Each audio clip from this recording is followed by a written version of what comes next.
各位朋友，大家好啊！我哋107動力今日咧舉辦呢個浪費公帑嘅一天遊，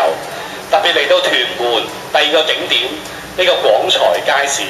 由食環署咧管理嘅公共街市。但係我哋嚟到咧，我哋嘅成員就喺度攞住烏蠅拍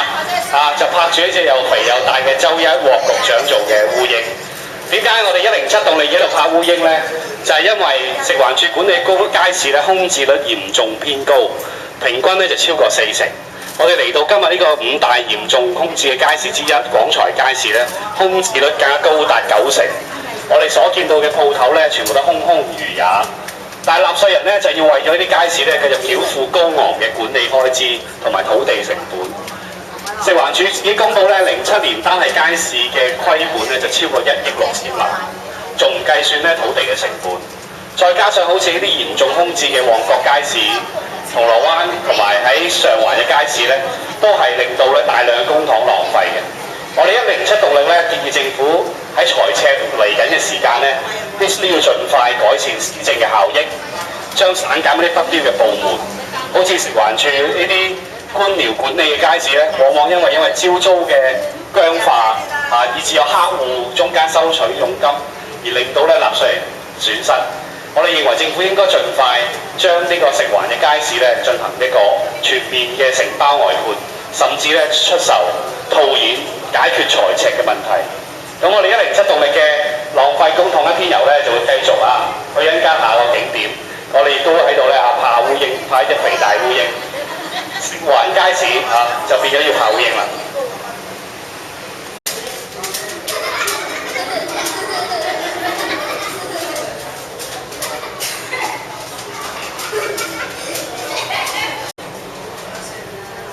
係各位朋友，107動力咧今日嘅浪費公帑一天遊頭先我哋已經介紹過嚟到呢個廣財街市。咁呢個時間咧，我哋請到我哋個朋友加入我哋呢個一天遊嘅行動喎，係屯門區元朗區嘅社區工作者鄺志陽先生。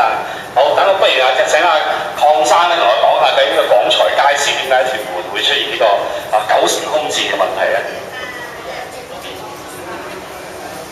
？OK， 咁因為首先都非常多謝何生嘅。喺屯門咧就總共有3個食環署街市，除咗新墟街市、仁愛街市之外，就係有呢一個廣財街市。以3個街市當中，以呢一個廣財街市個空置率係非常之嚴重，可能大家都剛才都見過啦，10室9空，其中有一行直頭係1間鋪頭都冇。即係究竟會問，究竟食環署喺進行租務嘅時候，有冇出現過啲咩問題呢？有冇盡過任何能力去嘗試去推銷 sell 呢一個街市，去吸引人流呢？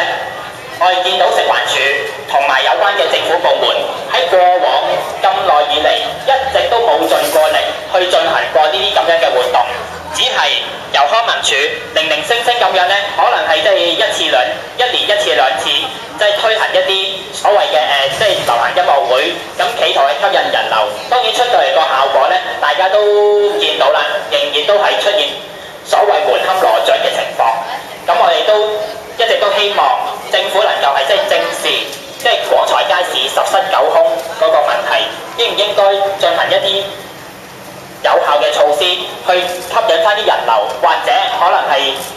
正如之前何生所建議，直頭將個街市使用一個承包制，甚至整個街市出售去套現去改善呢個問題呢？呢一個就值得各位納稅人去三思同埋研究再研究嘅。咁我哋呢個公帑一天遊咧，繼續我哋行程咁會去到其他地方睇下政府點樣浪費我哋公帑。我哋一齊行出去啦係。好我哋等多一陣，好，隻烏蠅辛苦少少。我哋喺度等一陣先。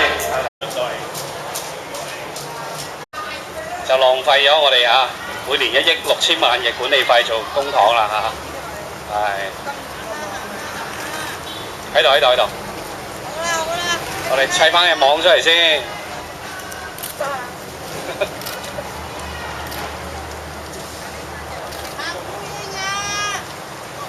一齊繼續喺度幫手拍烏蠅。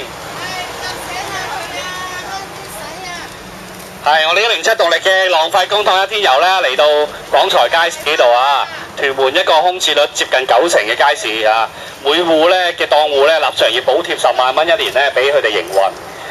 食環署管理街市嘅空置率嚴重，全年虧蝕超過1億6千萬。我哋107動力咧今日就喺度啊，同大家參觀下啲空置嘅地方，